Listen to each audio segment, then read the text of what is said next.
বিভিন্ন ফ্যাক্টর থেকে আমার মনে হচ্ছে বাংলাদেশ এয়ারফোর্স দেশেই যুদ্ধবিমান বানাতে যাচ্ছে, অন্তত অ্যাসেম্বলিং প্রজেক্ট চালু করার প্রস্তুতি নিচ্ছে।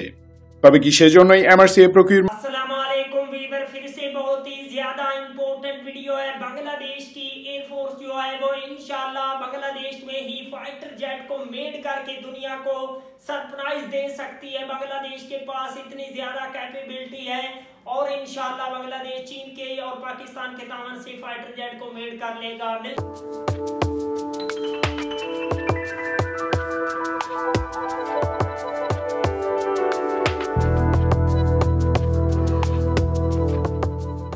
বিভিন্ন ফ্যাক্টর থেকে আমার মনে হচ্ছে বাংলাদেশ এয়ারফোর্স দেশেই যুদ্ধবিমান বানাতে যাচ্ছে, অন্তত অ্যাসেম্বলিং প্রজেক্ট চালু করার প্রস্তুতি নিচ্ছে। তবে কি সেজন্যই এমআরসিএ প্রকিউরমেন্টে এত লেট? হয়তো। তবে আমার কথাগুলো পাগলামি মনে হচ্ছে, তাই না? কাইন্ডলি ভিডিওটি শেষ পর্যন্ত দেখুন, আশা করি বিষয়টি একদম ক্লিয়ার হবে। প্রায় বছরখানেক আগে একটি নিউজে দেখেছিলাম বাংলাদেশ এয়ারফোর্স জেসোর এয়ারবেজে একটি উইন্ড টানেল স্থাপন করতে যাচ্ছে। 2019 সালের জুন মাস নাগাদ দেখতে পাই সেই উইন্ড টানেল স্থাপন সম্পন্ন হয়ে গেছে। বাংলাদেশে fighter jet, military trainer jet বা কমব্যাট ড্রোন তৈরি করবে এটা বোঝা যায় এই উইন্ড টানেল দেখে। কিভাবে বোঝা যায়? আমি যেভাবে বুঝলাম তা যদি খুবই সংক্ষেপে আপনাদের বোঝাতে যাই তাহলে এই উইন্ড টানেল কি তা ছোট্ট করে বোঝাতে হবে। উইন্ড টানেল এভিয়েশন ইন্ডাস্ট্রির বেসিক একটি টেকনোলজি। যে কোনো এয়ারক্রাফট মানে উড়ন্ত বস্তু এয়ারফ্রেম আগে কম্পিউটারে ডিজাইন করা হয়, তারপর সেই বিমানটির অরিজিনাল সাইজ থেকে ছোট একটি মডেল তৈরি করে তা উইন্ড টানেলে টেস্ট করা হয়। এই উইন্ড টানেল হলো এক ধরনের বিশাল লম্বা টিউব যার ভিতর দিয়ে তীব্র গতিতে বাতাস প্রবাহিত করা হয়। এই টানেলের মাঝে এয়ারক্রাফটের মডেলটি শক্ত করে আটকে দিয়ে বাতাসের গতির তারতম্য থেকে বিমানের ডিজাইনে কোনো ত্রুটি আছে কিনা তা চেক করে দেখা হয়।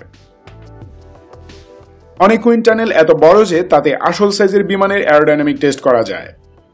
যে কোনো ধরনের প্লেনের মডেলকে টানেলের ভিতর স্থাপন করে একদিক থেকে প্রচন্ড গতিতে বাতাস ব্লো করা হয়। সেই বাতাস প্লেনের স্কেল মডেলের গায়ে ধাক্কাকে কেমন আচরণ করে বা বিমানের পাখায় কি পরিমাণ লিফট দেয় তা দেখা যায়, কিংবা নির্দিষ্ট স্পিডে বাতাসের জোর ধাক্কায় বিমানের বডিতে কেমন ইফেক্ট ফেলে তাও পরীক্ষা করা হয়। টানেলের ভিতর শূন্যস্থানে বাতাসের এই প্রভাব বোঝার জন্য প্লেন মডেলের গায়ে রং কিংবা রঙিন পাতলা ফিতে লাগানো থাকে, যাতে বোঝা যায় বাতাসের ইফেক্ট প্লেনের গায়ে কিভাবে লাগছে। সম্পূর্ণ নতুন প্লেন ডেভেলপ করা কিংবা সামান্য মডিফাই করা উভয় কাজের জন্যই অত্যাবশ্যকীয় একটি টেকনোলজি হলো এই উইন্ড টানেল। এটি ছাড়া কোনো দেশি বিমান বলেন আর মিসাইল বলেন বানাতে পারবে না। অর্থাৎ যে কোনো ফ্লাইং ক্রাফট তৈরির ক্ষেত্রে উইন্ড টানেল টেস্ট একটি ম্যান্ডেটরি স্টেপ। বাংলাদেশ এয়ারফোর্স যুক্তরাজ্যের টেকুইপমেন্ট কোম্পানি থেকে একটি AF-100 সাবসনিক উইন্ড টানেল ক্রয় করেছে, যা স্থাপন করার কাজ শেষ।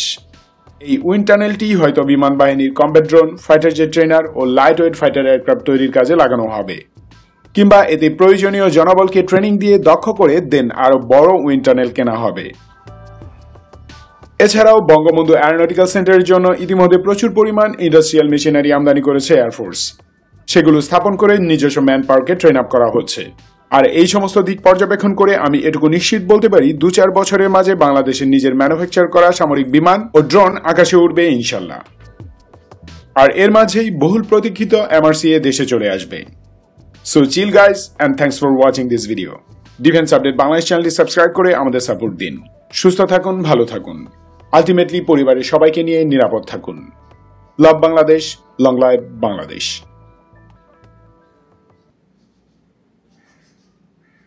अमेजिंग वीवर, बहुत ही ज्यादा शानदार और पावरफुल किस्म के जो फाइटर जेट हैं उनको मीट करके बांग्लादेश दुनिया को सरप्राइज दे सकता है, क्योंकि बांग्लादेश को सपोर्ट करने के लिए पाकिस्तान साथ खड़ा है और चीन भी बांग्लादेश के साथ खड़ा है।